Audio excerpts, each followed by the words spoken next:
Welcome to Get Even. Get Even is the podcast where Even founders Ellen and Nora, that's me, sit down with incredible women who've been there, done that in the world of business. Get Even is your backstage pass to their lived experience. You'll hear raw insights, personal stories, and the realities of success. Whether you're looking for inspiration, practical advice, or a peek behind the curtain of what it really takes to thrive, this podcast is for women ready to go further. It's time to get even.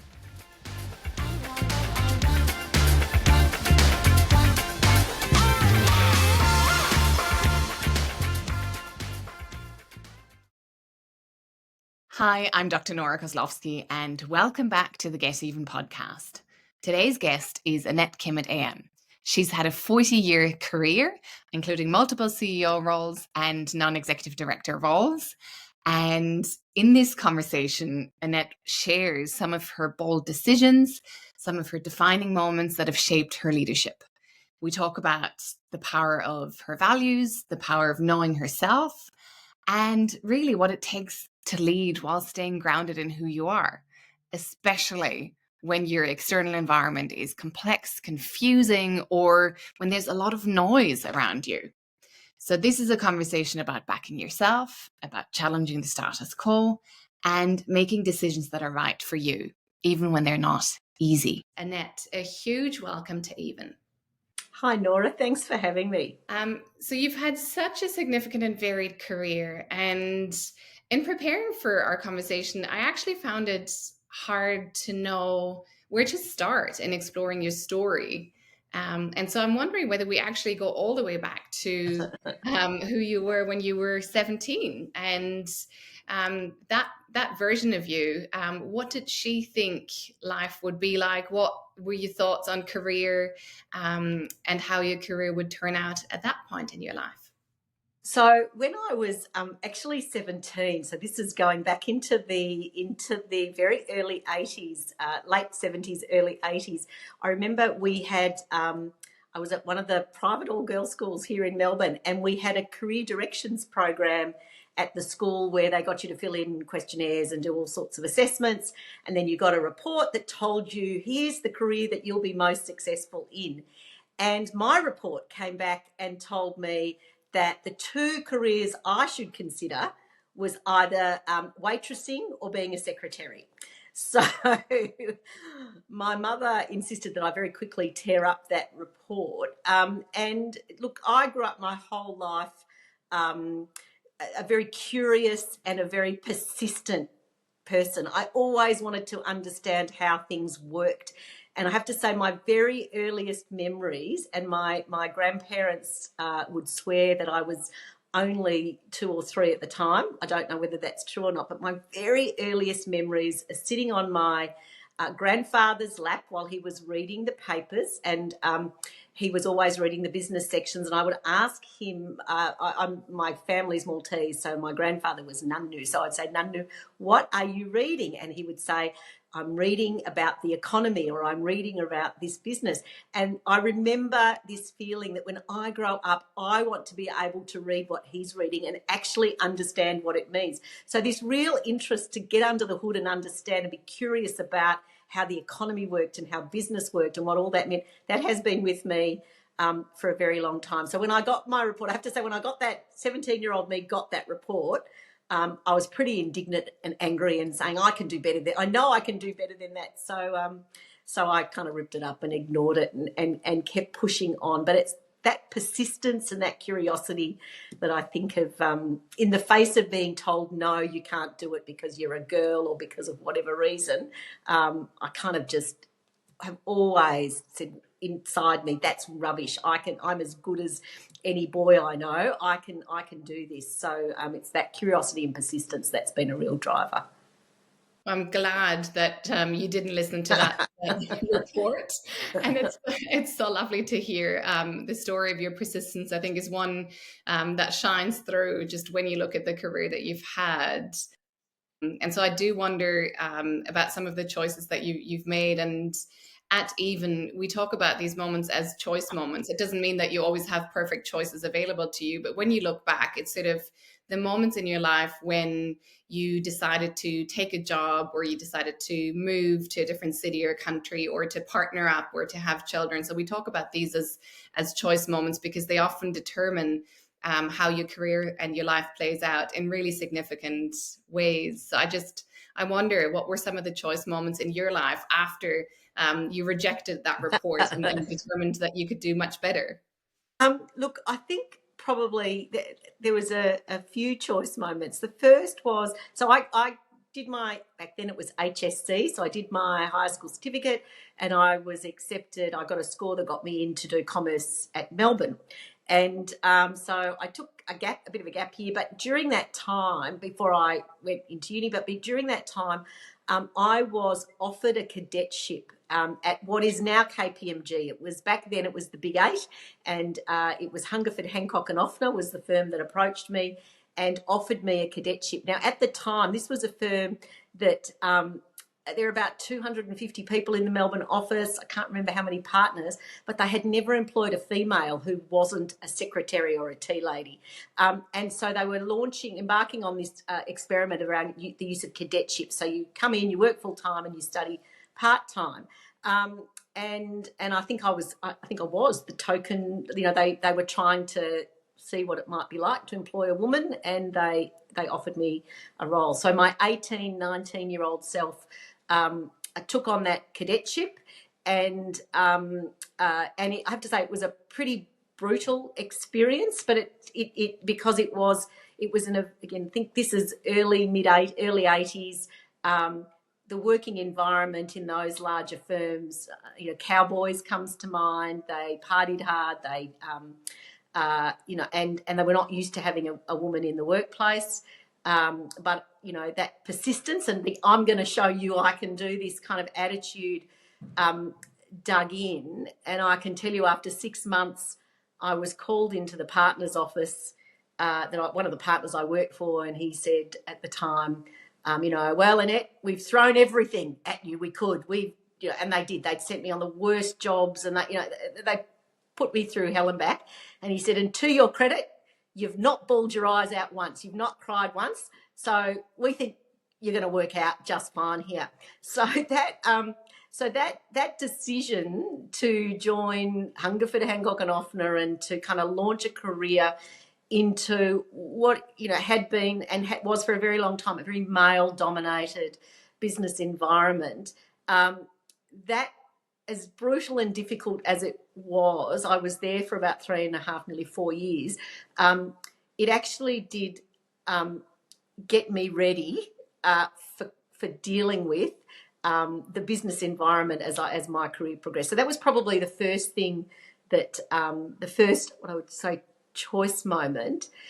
And the second was after my daughter. So I have 2 children who are now 30 and 32. I have a son who's 32 and a daughter who's 30.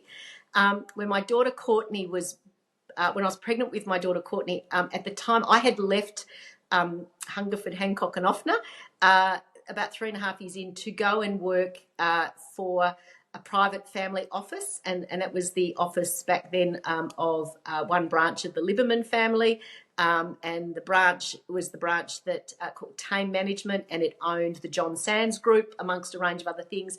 And I was one of the financial controllers for the John Sands Group. I ran treasury for the whole family group and did a bunch of other accounting and treasury related things, and I loved it.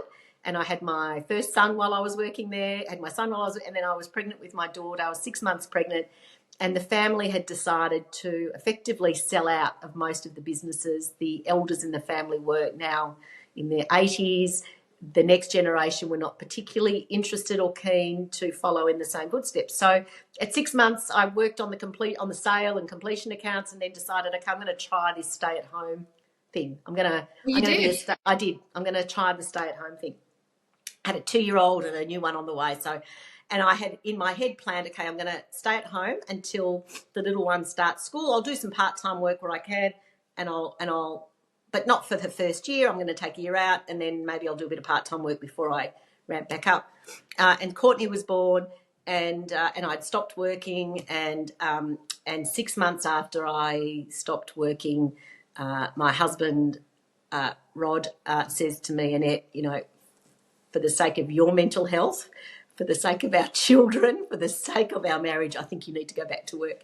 And he was right. I really did need to go back to work. I was not happy just staying at home. While that is a great thing for so many women to do, for me, it wasn't a great fit. So I did go back. At that point, I was still studying, and I had transferred all of my study to Monash University because that's where our family office was based, out in Clayton. And I began at that point I did a bit more study, but also was doing some sessional teaching. And while the kids were little, and I loved it. Absolutely loved it. So that decision to go back into that academic environment, the opportunity to teach, and I was teaching, first year accounting, second year accounting, auditing, financial modelling, a whole range, any subject I could get my hands on, because I really, really enjoyed it. And I had resolved that an academic path was the path for me. I was working with and supporting one of the academics there, Professor Graham Pearson, who, for those who have done accounting, everybody will have used the Henderson Pearson textbook. Well, I got to work for Graham Pearson, and he was a brilliant academic, and I was convinced I wanted to follow the same path as Graham, and had made clear to the university that I was really keen.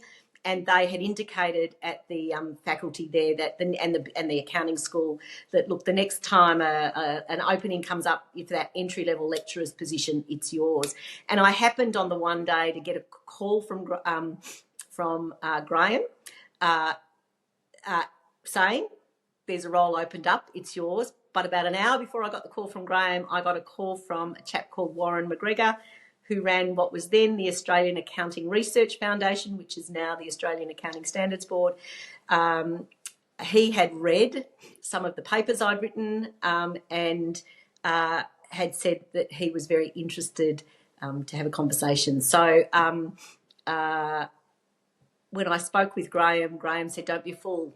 That's the path to go down. As much as I would have loved you to join us, Annette, joining ARF, it's an incredibly prestigious global research foundation on the global stage. It will set you up for an incredible career." And I joined ARF, and I kind of never looked back. That's the role that took me to London to play a pretty pivotal role in the development of IFRS, International Financial Reporting Standards, globally. It's what got me my partnership at EY. So it was really that crucial point. So, that decision, that choice moment to go back to work, to step into that academic realm, that was really provided then the springboard for what became the rest of my career. Do you have, when you've made these really important decisions about your career, do you have a specific set of criteria that you use? Is it a gut instinct? How do you go about making the decisions? It's a bit of a combination, and I've probably gotten slightly better at it over the years. But I think the role of mentors, and I mean true mentors, in providing, who get to know you, right, who really get to know you and understand you deeply, and who then provide really wonderful career advice that's in your interests, not theirs. And sometimes it's to their detriment that they're providing you with that advice. So, Graham's saying to me, take that role. As much as we want you here, take that role. Understand, and he understood, the things that he got to know me well enough to understand the things that really got me interested and excited and out of bed, and what my capability was, and the sort of cultural environment where I could thrive. So the guidance that you get from people like that, who invest the time to get to know you and who can help you navigate the right choices, has been really important. Look, the other thing I've learned along the way, including, the decision to join EY. When I left the IASB, it was because I was coming back to Australia. My son was starting high school at the time. It was just from a family perspective, we decided to make the move back to Australia. And it happened to coincide with Australia adopting International Financial Reporting Standards. So I was the only person in the country who could lay claim to having authored big swathes of it and actually really understanding it at a pretty deep level.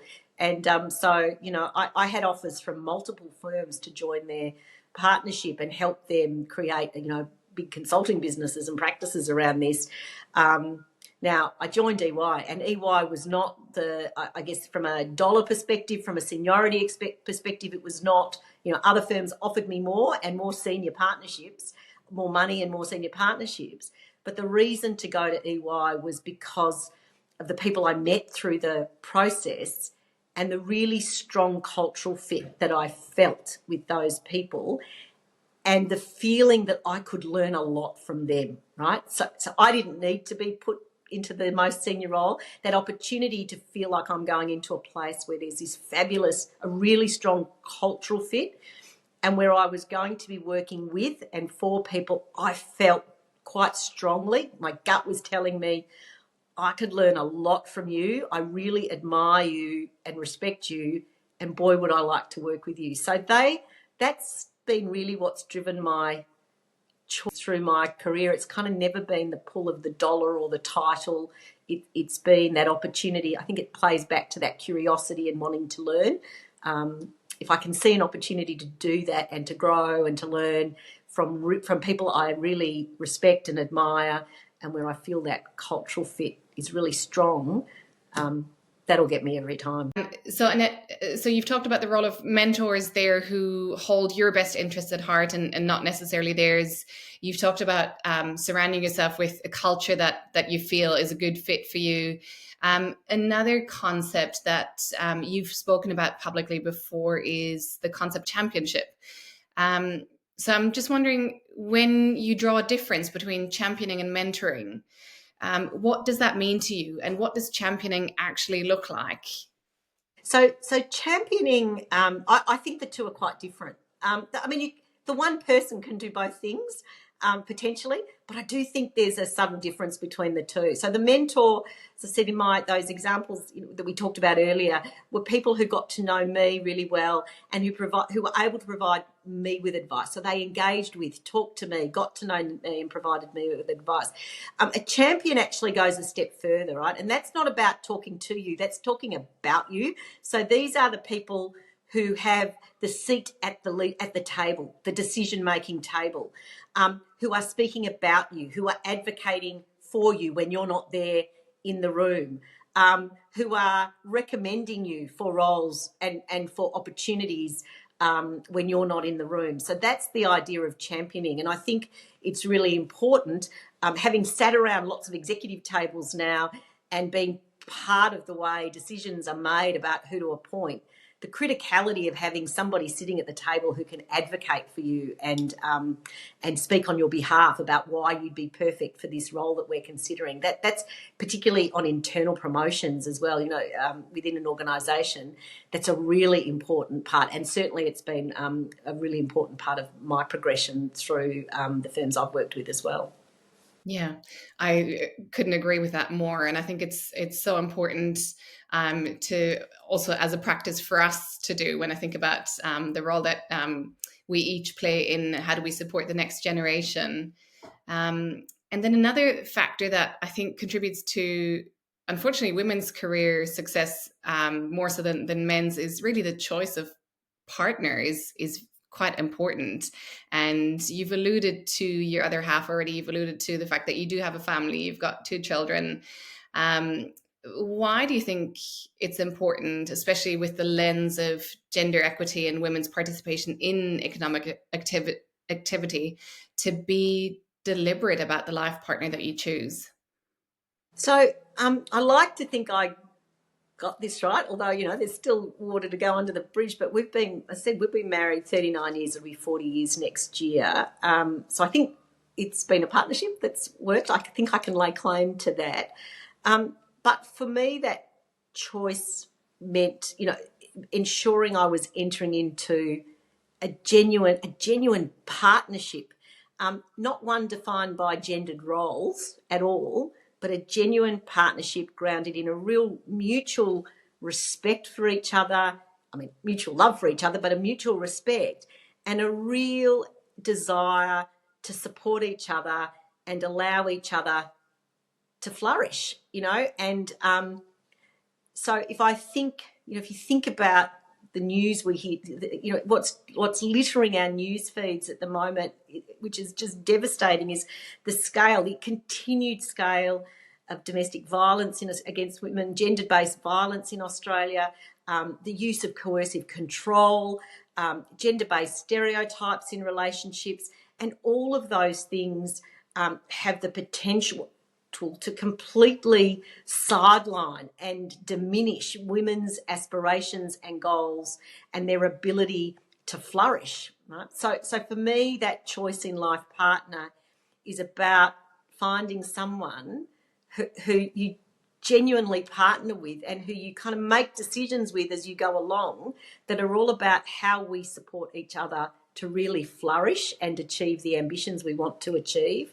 I can't conceive of being in a relationship where that's not the case. That's the relationship kind of I was lucky enough to find very early in my life.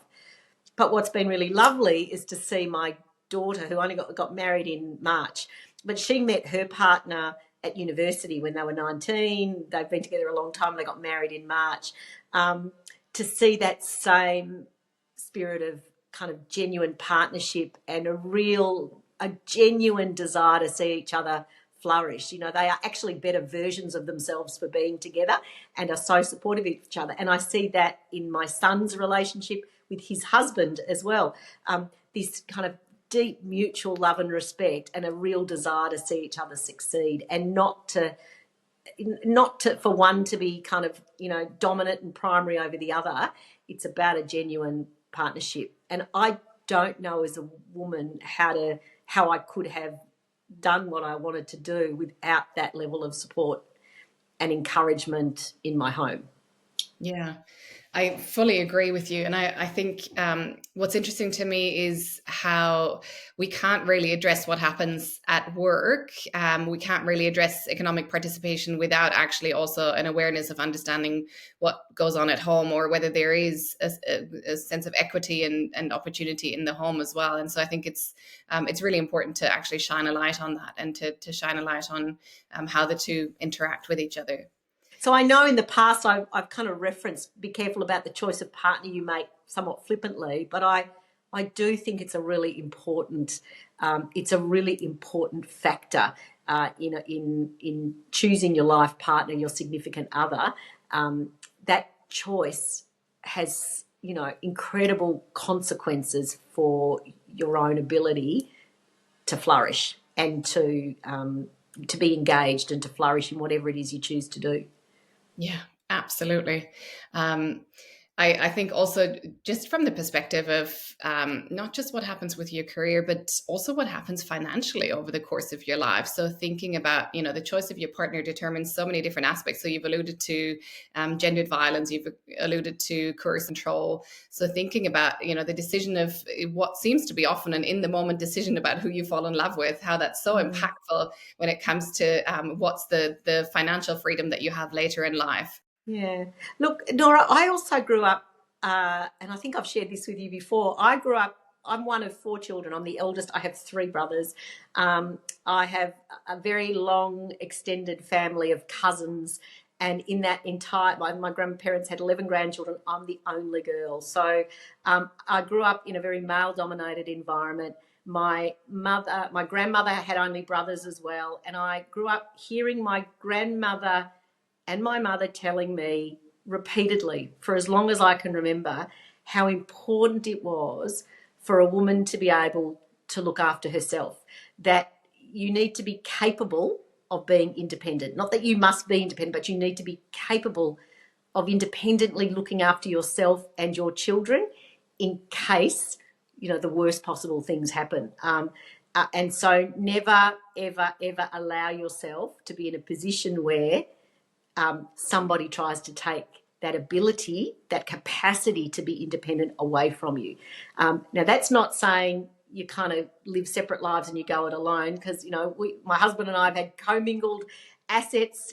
Everything we have has been commingled from the day we got married. So I'm not talking about keeping things separate, but that capacity and ability to be independent if I needed to be.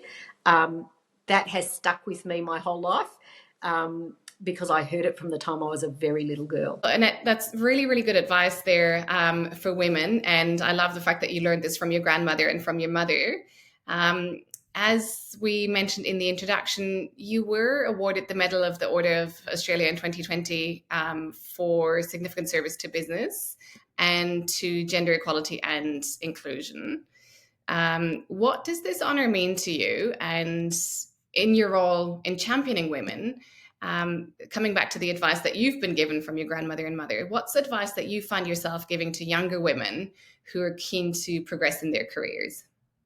Well, firstly, in terms of what that recognition, the award, meant to me, there's probably two key dimensions to that. Firstly, that somebody making a contribution to gender equality and inclusion would be recognised in that way. That said something to me about the fact that that issue was, is on the national agenda, and it's recognised as an issue that requires, significant contribution. So that it was, for that, was really meaningful for me. But secondly, as a first generation Australian, my grandparents and parents immigrated to Australia in 1947, just after the Second World War, into an environment where there was still a white Australia policy. I don't know if it shows up on the screen. My family heritage is Maltese. I have darker skin than most of the kids I went to school with, and so our family immigrated into an environment that was not particularly welcoming of Southern Europeans at the time, and so it was quite an isolating experience. And I know it was a very difficult time for my grandparents and my parents in coming to Australia, but I'm so grateful that they did, and that they saw that they could provide a better life for their family and their future generations here. And so I'm just grateful that I was able to kind of pay them back in some way by saying all of your hard work, the sacrifices you made to come here, the things you left behind, how hard you worked day and night to put us into great schools and give us great education. I haven't let you down. So I felt like it was a real recognition of the sacrifices my parents and grandparents had made to allow me to do what I've been able to do as well. Beautiful. I think that's really meaningful and really personal. And I love that there's a connection that you're drawing between the work that you're doing and the championing of women that you're doing, and how it connects to your family's history and to the sacrifices that they've made. There's another thing in your story that really shines through to me, which is, so when I think of you, Annette, I think of the word courage. Courage is just something that is so obvious when you listen to you for longer than a minute. And, you do have a history of using the platform that you have to speak up about issues that you care about, whether it's marriage equality, whether it's gender equity. But over the course of your career, it has come at a personal cost. It came as a personal cost to you in 2021 at MinterEllison as well. How do you hold firm to your courage? How do you hold firm to your beliefs through times like that? So, look, I can't really talk about what happened at MinterEllison because I was forced to sign an NDA in leaving that firm. So I can't explicitly talk about what happened there. But what I sound like a bit of a broken record here, but referencing the support of my family and and my very close inner circle of friends who kind of really are like family as well, that they were there to kind of pick up the pieces as I was being bombarded and barraged by media and media that was really has really inaccurately reported what had happened. It was quite shocking and traumatizing to me through that experience. But I think so the support of family and knowing that I had a safe environment in my home and around my friends who didn't care about any of that was very valuable. But it was humiliating at the time. I remember feeling humiliated and diminished and not wanting to be around anyone else that wasn't my family. So I bunkered down pretty much in my home for 6 months at that time. But I think it was what happened when I was ready to emerge that probably hit me hardest, and I found the most shocking, because when I emerged and I started to reach out to my network, because after 6 months, a little bit like when I had my daughter, you know, I'm not the stay-at-home type. I'm not ready to retire. I need to get back to work. I really do want to get back to work. I feel like I've got more to give, more to contribute, more to do, and I wanted to get back to executive work.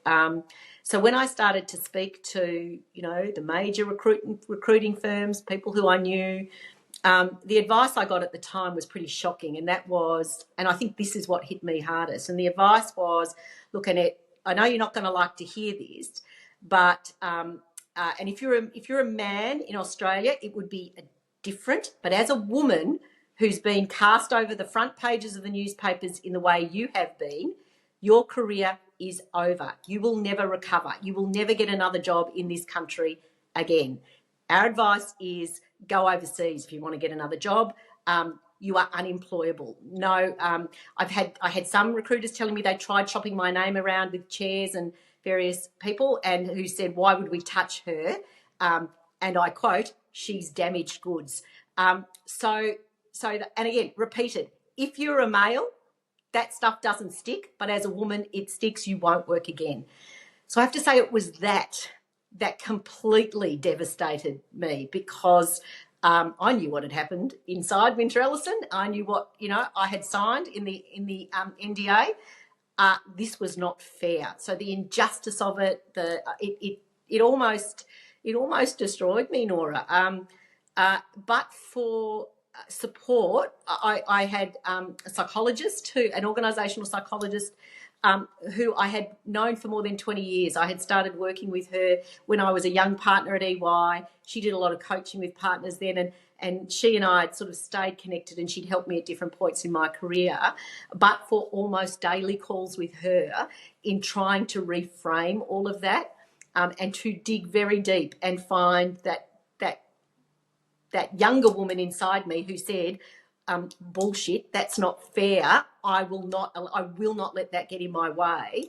It took a lot of digging to find that courage again, but with her help, I found it, and with the support of my family, I found it. It took a while, and then I found, one recruiter at a firm called SHK, Penny Wilson is her name, who said, oh, that's a load of rubbish, Annette. Of course you're employable, and showed a faith and a trust and a strength of belief in me and my capabilities to then champion me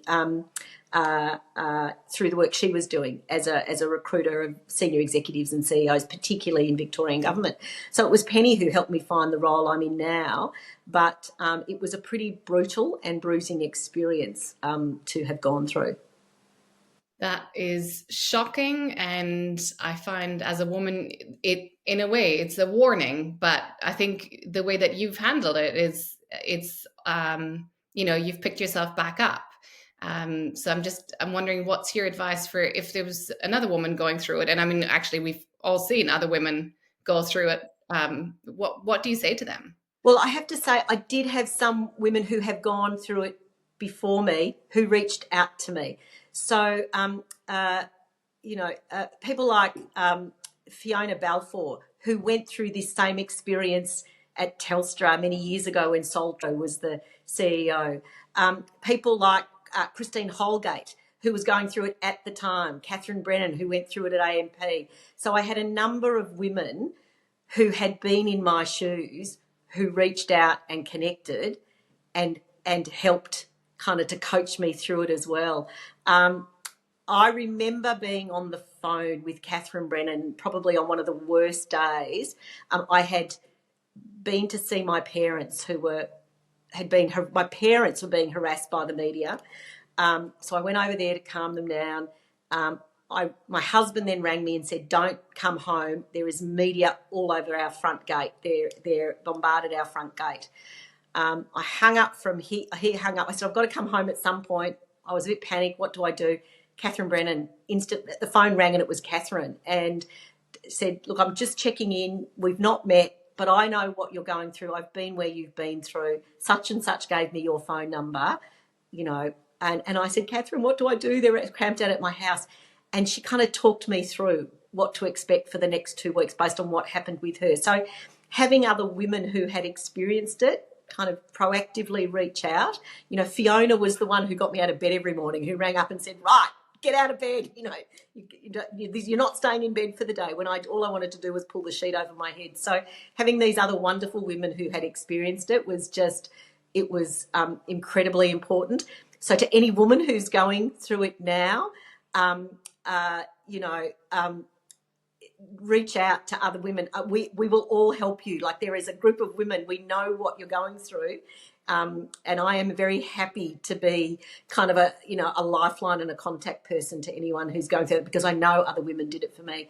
For anyone going through it, just know there are other women who have been in your shoes and who I know, myself included, would be very happy and welcoming of any outreach and any support we can provide.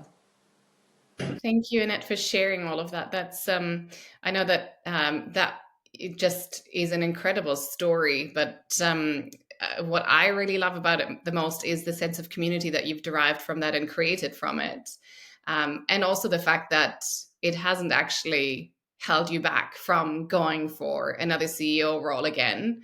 And once again, you with a female chair, you are taking on the gambling industry, and you're making sure that it's safe. And really, you're in your next CEO role now. Have been it's the 3rd year that you're in the role. Yeah, I believe. Coming into my 3rd year. Look, and I have to say, it's not without. There aren't moments of panic, private panic and fear, where I think I'm kind of constantly looking over my shoulder.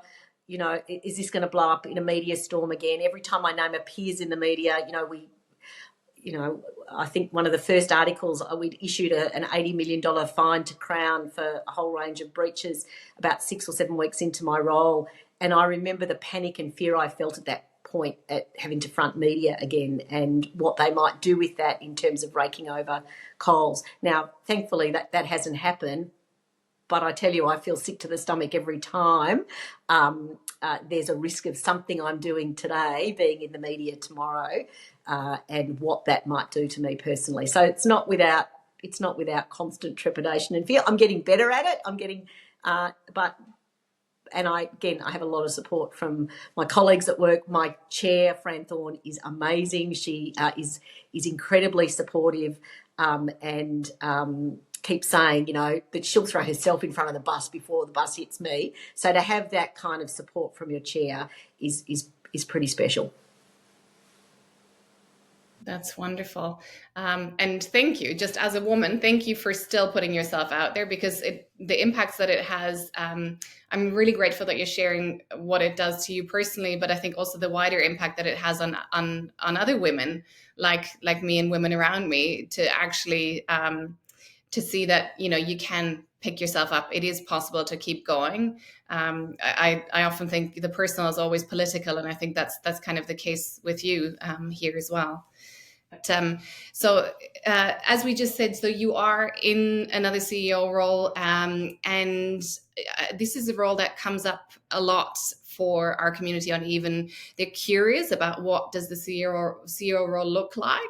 How can they get ready for that role is something that comes up a bit. So I'd love to understand from you, what do you see as some of the skill sets, some of the experience that's required to succeed and to thrive in that role? And how do you think about preparing for the CEO role? So look, I can say as a new CEO, it can be a very lonely and overwhelming time when you first become CEO, and I don't think I had appreciated in my first CEO role just how lonely it could be, because ultimately the buck always stops with you and everybody in the organisation, with the exception of the board, right? But in the day-to-day operations, everyone's looking to you, and the ultimate reporting line is up to you. So you don't have so while you have an executive leadership team or management team, ultimately, you're on the hook for anything that goes right or wrong. And that can be a very lonely place. So that need to surround yourself with some trusted advisors and a tribe outside of that organisation, other CEOs, other people that you can confide in, bounce around. Again, I'm quite blessed, having been a partner for a long time at EY. Many of the colleagues I worked with have become lifelong friends and trusted advisors who I can kind of get into the ear of and who can give me a good steer and who can act as a sounding board. So that network outside of the organisation, I find is really important, and so cultivating and investing in that, I think, is key.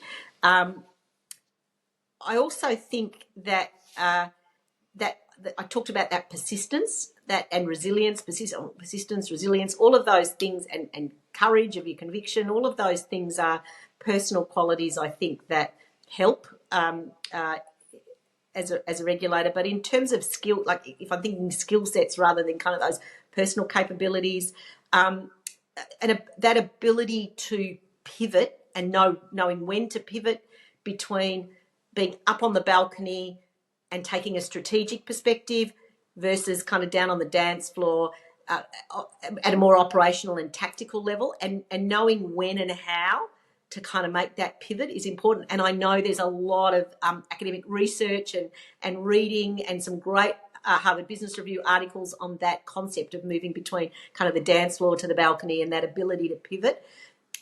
That's really key, because you do need to be able to be in both, and you need to know when's the right time to be in what mode.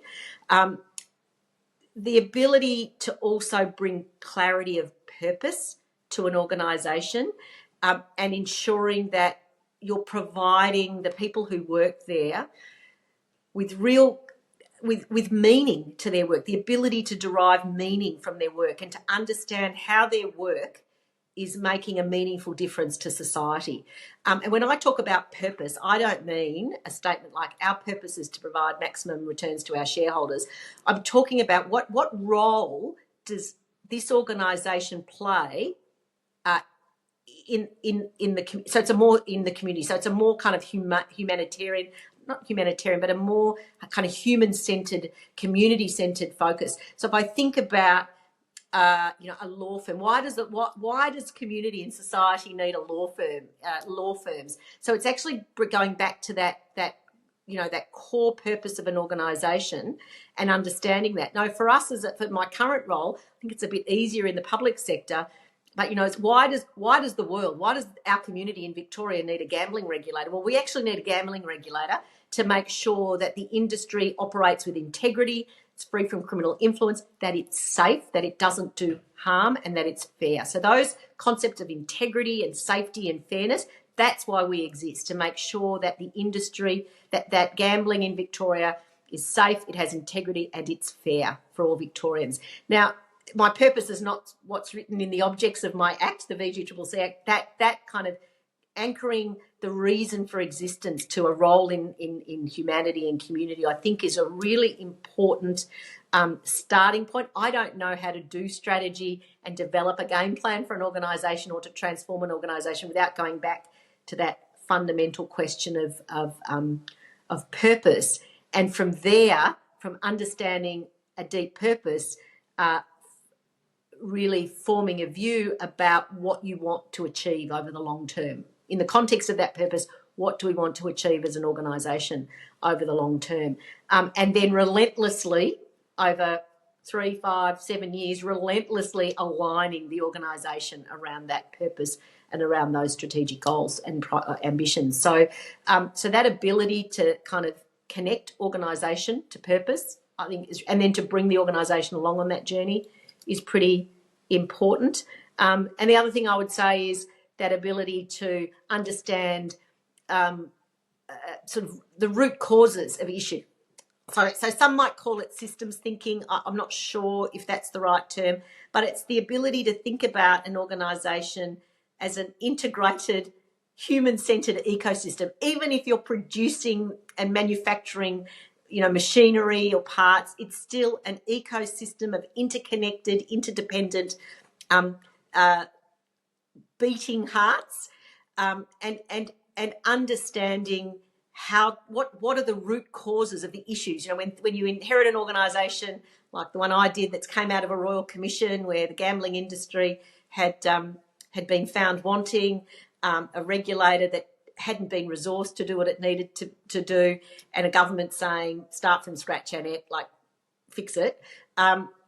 In that environment, really understanding the root causes of issues at that deep kind of system level and figuring out the game plan to fix that, not doing Band-Aids. I keep saying to people, I don't do Band-Aids. Band-Aids come off. I don't do quick fixes or Band-Aids. If you're going to drive long-term sustainable change and transformation for the better, you've got to be able to kind of dig deep into those root causes. And they're all skills you can learn, right? They're all the skills that you learn over time, and you get better at it the more you practice. Thank you. I think that to me is like an absolute masterclass in how you blend some of the human aspects of keeping people aligned, keeping them motivated, engaged with purpose, and some of the more commercial, as well as, like you said, almost engineering-like systems thinking capability where you're digging into root causes. So I think that's really useful and really practical what you've shared there. I want to just thank you for giving us the benefit of that rich insight, the benefit of sharing your story and letting us play a part in just listening to that persistence and hopefully taking some of that persistence into our own journeys on the Even platform. So thank you so much for being here. Thanks so much, Nora. I've really enjoyed it.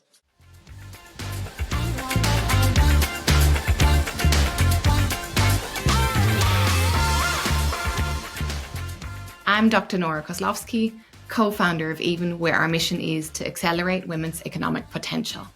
Check out even-careers.com to learn how we support women and business to get even.